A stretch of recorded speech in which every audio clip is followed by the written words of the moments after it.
He's been called the Quant King, the man who cracked the code of the financial markets. This is the story of Jim Simons, a mathematician who became one of the most successful investors in history, not through gut feelings or market intuition, but through pure, unadulterated data.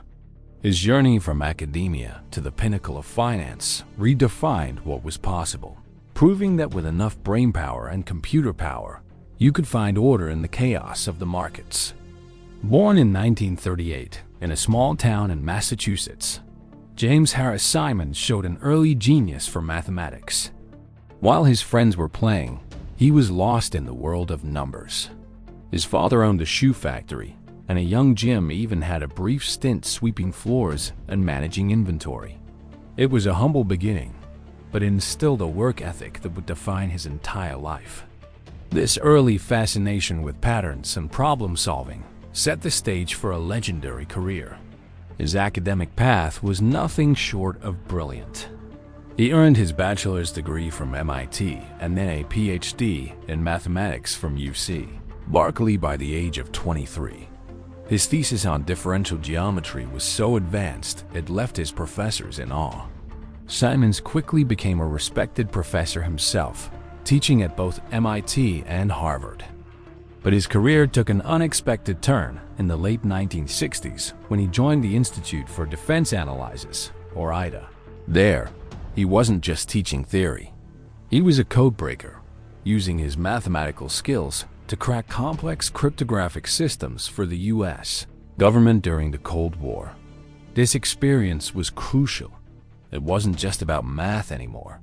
It was about finding hidden patterns in massive datasets, a skill that would later make him billions. However, Simons was never one to keep his opinions to himself. He was openly against the Vietnam War and even wrote a public letter criticizing it. This bold move got him fired from the IDA, but for Simons, it was just a detour. He returned to academia, becoming the chair of the math department at Stony Brook University. He transformed the department into a world-class institution, and it was here that he co-developed the Chern-Simons theory, a groundbreaking concept in geometry and theoretical physics that is still fundamental to string theory today. He had reached the peak of the academic world, but he was restless. He wanted a new challenge, a new problem to solve. And he found it in the most complex system he could think of, the global financial markets. In 1978, at the age of 40, Simons decided to leave the ivory tower of academia and venture into the world of finance. He founded a company called Mathematician, the precursor to his legendary hedge fund, Renaissance Technologies. He set up shop in a strip mall on Long Island, far from the hustle and bustle of Wall Street. His approach was completely radical for the time. While other investors were reading company reports and following their instincts, Simons was hiring a team of minds just like his: mathematicians, physicists, statisticians, and computer scientists. Many of them had never even read the Wall Street Journal. Their mission was simple but audacious: to use complex mathematical models and algorithms to find predictable patterns in the seemingly random movements of the market. They were looking for the hidden signals within the noise. This led to the creation of the Medallion Fund in 1988, Renaissance's flagship fund and arguably the most successful investment fund in history. The Medallion Fund was a complete black box. All trading decisions were made by algorithms, executing thousands of trades a day, often holding positions for only minutes or seconds. The results were mind-blowing. For over 2 decades, the fund generated average annual returns of over 66% before fees. To put that in perspective, that's a performance that dwarfs even legendary investors like Warren Buffett and George Soros. The fund was so successful that it became a legend on Wall Street, a mythical money-making machine whose secrets were guarded more closely than state secrets. So how did they do it? The core of Renaissance's success was its unwavering belief in data.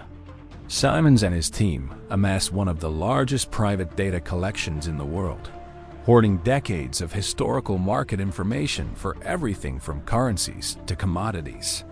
They cleaned it, organized it, and then unleashed their algorithms on it. They weren't trying to predict the future in the long term. They were looking for tiny, fleeting, and statistically significant anomalies. They found subtle correlations and patterns that were invisible to the human eye but could be exploited for profit. The strategy was built on a massive number of small wins, all managed with rigorous risk control. Simons' hiring philosophy was key. He famously said, "We don't hire people from Wall Street." He wanted pure scientists, people who approached problems with intellectual honesty and rigor, untainted by the conventional wisdom of the financial world. He created an atmosphere that felt more like a university campus than a hedge fund. Ideas were debated fiercely, models were tested relentlessly, and failure was seen as a learning opportunity. This culture of intense intellectual collaboration was the engine that drove Renaissance's incredible innovation and kept them steps ahead of everyone else. The Medallion Fund's success made it incredibly exclusive. By the early 90s, it was closed to outside investors, and eventually, only Renaissance employees were allowed to keep their money in it. The secrecy surrounding its strategies only added to its mystique. Competitors tried to reverse engineer their methods, but no one could replicate their consistent success. Simons had truly built a black box that the rest of the world could only marvel at. Of course, it wasn't always a smooth ride. The markets are notoriously complex, and there were times when their models failed. But Simons' resilience and his team's commitment to constantly refining their algorithms allowed them to navigate through turbulent times and emerge even stronger. In 2009, Jim Simons stepped down from his role as CEO of Renaissance Technologies, but his legacy was firmly cemented.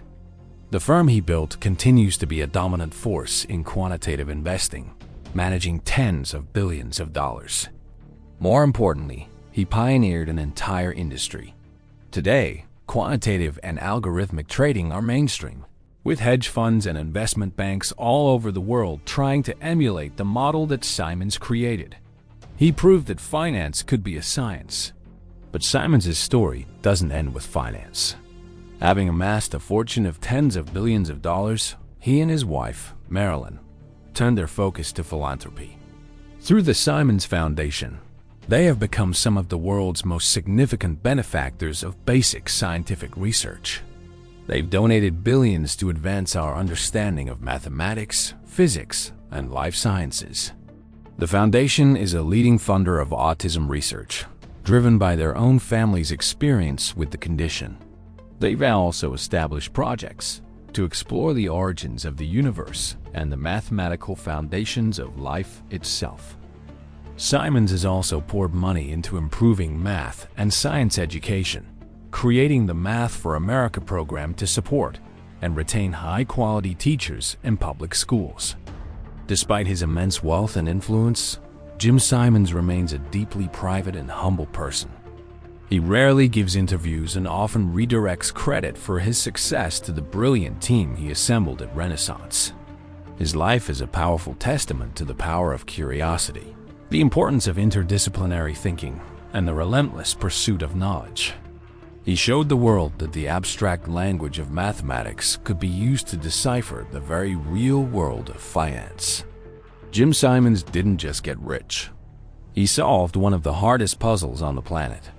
His journey from a brilliant mathematician to the king of quant investing is a story of innovation, perseverance, and a profound belief that with the right questions and enough data, anything is possible.